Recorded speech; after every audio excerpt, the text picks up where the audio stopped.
I'm so excited to talk about the official X-Men castings. We have 7 members. Good Lord. We have some stuff to talk about. I gotta make this quick. I don't know how much storage I have on my phone. We got Samara Weaving as Emma Frost. This is in order of how excited I am for them to be playing the role, by the way. We got Samara Weaving as Emma Frost. Adam Driver as Mr. Sinister. Hell, those two, chef's kiss, bro.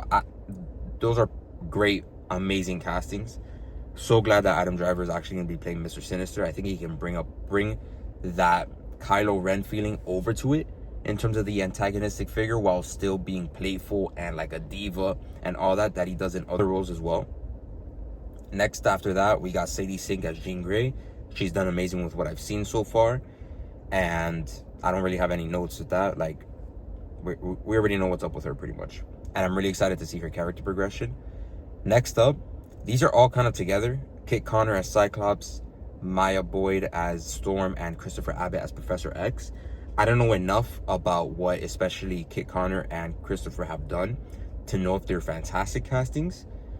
Kit Connor looks like Cyclops from what I've heard. He has that voice and that commanding presence that you would need from a leader, and he also has that feeling and that look of a Boy Scout.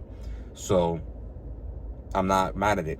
Christopher Abbott, I need to see this man bald. I'm not gonna lie, just from the picture that I'm looking at and the pictures I've seen, I don't really buy it. Maya Boyd, I don't know anything about her from what I've looked up. She's a big part of Broadway, but she really hasn't done many feature films from what I've seen, or any. So having her as Storm is an interesting choice, and I think the theater aspect will play a lot into how they characterize her, especially that she's actually younger or around the same age as Jean Grey and as Sadie or whatever.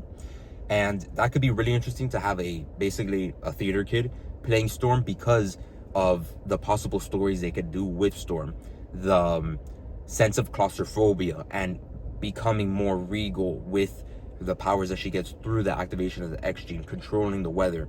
That's like, really, if you look at her story, it serves really well for someone that's already been in theater, that can really sell you emotionally on who they are, which is what Storm needs to be able to do prior to her getting her powers. Like, she needs to sell you on the fact that she has this claustrophobia, that she's a scared little girl, and then she, boom, gets this power. So that could be really interesting.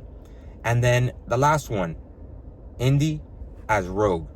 I'm not gonna lie, I haven't seen Obsession, so I have no ball knowledge there, but I don't think she has the look of Rogue to me, especially with the rumor, or with the idea of Kaylee Spaney playing Rogue. I think she has a better look, and obviously I can't compare them as actresses because I haven't seen Obsession. I feel like that's the one that's like the hype cast, or the hype casting, if that makes sense. Like, just because she's popping now, they put her as Rogue. I will say, from the clips I've seen of Obsession, her facial expressions and everything like that could be cool to see her with her like in action and things like that. But I think she would have lended herself really well to a Mystique, which is who she wanted to play anyway. But I don't know. That's the only one that I'm kind of iffy about. I'll let them cook. But I'm really, really excited for Adam Driver as Mr. Sinister.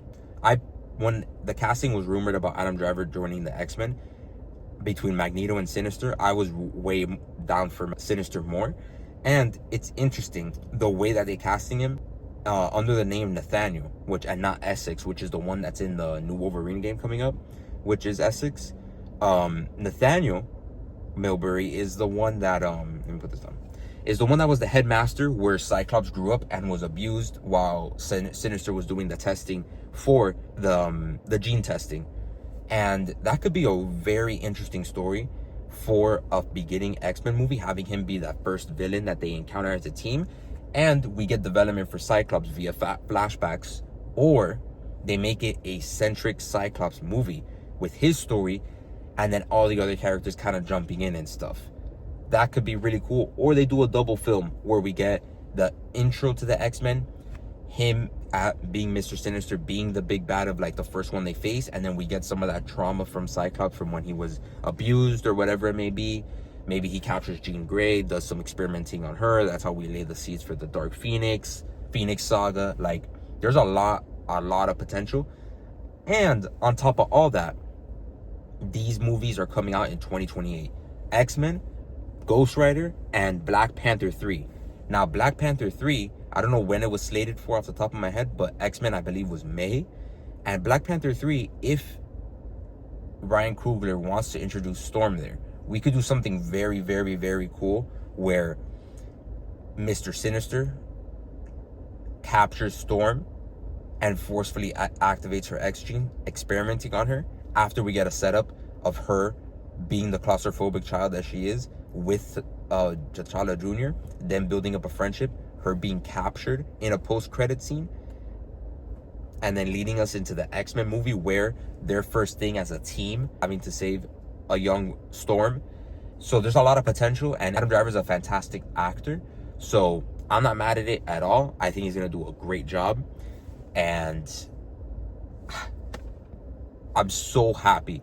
I'm so happy, bro. It's a great time to be not just a Marvel fan, but a comic book fan in general, because they're cooking.